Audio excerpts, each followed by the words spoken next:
Hey guys, today I'm going to show you how to add a vignette in Photoshop. First of all, open your photo or image in Photoshop, and then all you have to do is click on your layer and click on the circle button on the bottom right corner.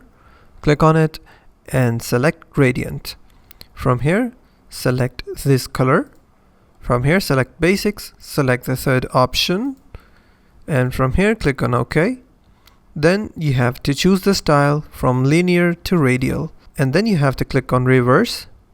Now you have to increase the scale to increase these whites. So I will set it to 130%. Now I want more, so I will select it to 150%. Now there is more white and less black. As you can see, corners are black and the center is white. Then I will click on OK simply, and then I will select my gradient. Now I will click to normal and then select multiply. Now as you can see, vignette has been applied to my picture.